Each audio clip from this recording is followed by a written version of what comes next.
But we've got to take back the internet because they are taking people, they're literally brainwashing people. They're brainwashing our youth, and they're getting it to say like, oh, this is what they want to do. We can't let that happen. We have innocent youth, and they're misguided, and they're brought along. But then they hear the press talking about these people like Robin Hood. We can't allow the press to do that. We can't allow it to happen. We have to take back our country. We have to take back our intelligence. We have to take back the internet. We can't let this happen.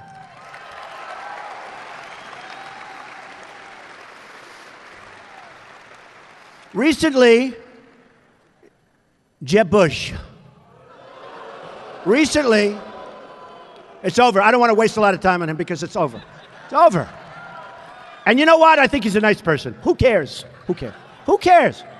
But recently he said, Donald Trump's tone is very tough. That's what we need. We need tough tone.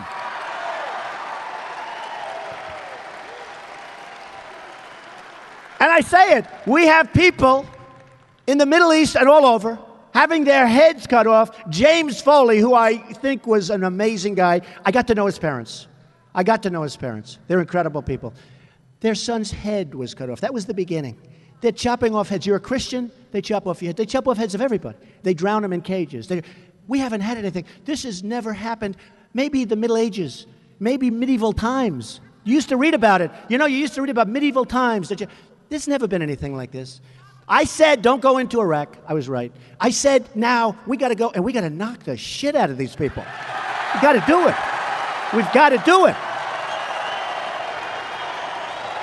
And we can do it fast, and we can do it furious. We can do it. We can do it well. We can win there again. I watched on television. I talk about it all the time. I see our generals being interviewed on television. I don't want generals interviewed on television. I want to be unpredictable. We're predictable. We're predictable. I want to be unpredictable. All the polls say I'd be the best at the military. I'd be the best at foreign policy, which is interesting. Because if you read the front page of the New York Times today, they said about Ben Carson that he's unable to understand foreign policy. His people actually said this, that he is unable to comprehend or understand foreign policy. It was a devastating, so it's all over the place. And if you watched over the weekend, you would understand exactly what they're talking about, because it was devastating when you watched the interview. But he's unable to comprehend foreign policy. We can't do this. I think he's a nice guy, probably. Who knows? I don't care. We need somebody that's sharp and tough and smart and can figure it out fast. I mean, we're playing games. The problem we have is we're playing games. We don't have the luxury of going through what we've gone through for the last 7 years with this guy. This guy was not suited to be president of the United States. He wasn't.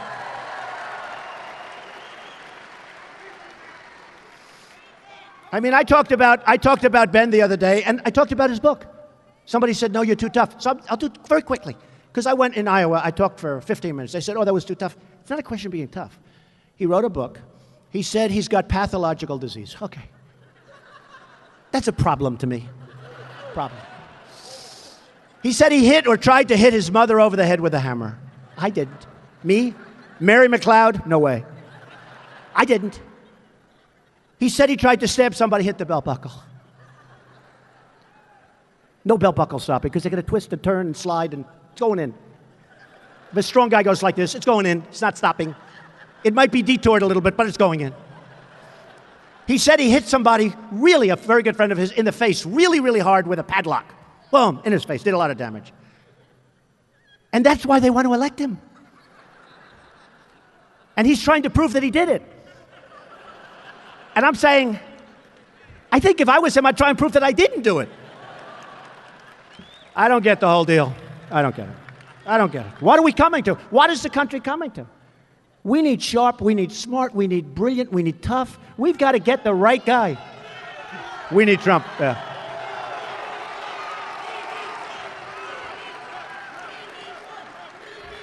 Thank you.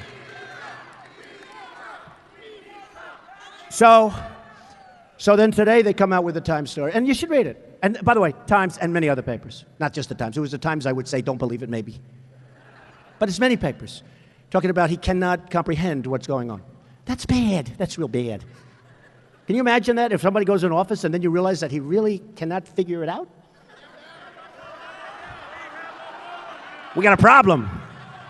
Yeah, we have Obama. That's right. He's never figured it out. And then we have others. I mean, they're running, but they're not the right people. They're not the right people. You know, I've made a tremendous amount of money. I've built a great company. Remember when they said, he'll never run? Then I ran. Then they said, he'll never file Form A. That's basically a one-page, but basically you're signing your life away. I signed it. They're going like, oh. Then they said, oh, well, he'll never file his financials because you're given all these, you could file forever, you could take forever, you get all these delays and everything. They said, he'll ask for the longest delay. Well, I have the longest, biggest financial statement ever filed in the history of the federal elections, and I filed it ahead of schedule. No, it's true. You're given 30 days to file, and then you're giving many extensions, and everybody said, oh, he'll just keep extending, and then he'll drop out, because maybe he's not as rich as people thought. Well, I filed it, and it turned out I'm much richer, right? You see, much richer. And I don't do that, you know what, much richer. Oh, the press was devastated. They couldn't believe the numbers. They couldn't believe it. Longest statement, I think it was 98 pages, almost 100 pages. Whereas a politician, it's like one page. They did a book, and they got a couple of bucks for it, but they did something. So I did this tremendous thing. What they don't know is that I didn't even know if I was going to run, because it took, when I came down, I took a deep breath. I went like this to my wife. Man, look at that down there. The press was like crazy. The whole atrium was packed with press. I said, ay, ay, ay. And I went like this. You ever do this when you have something where you're just not 100% and you're saying, oh, should I be doing this? My whole life is going to change. My family's life. And I went like this. Let's go, baby. That's what happened.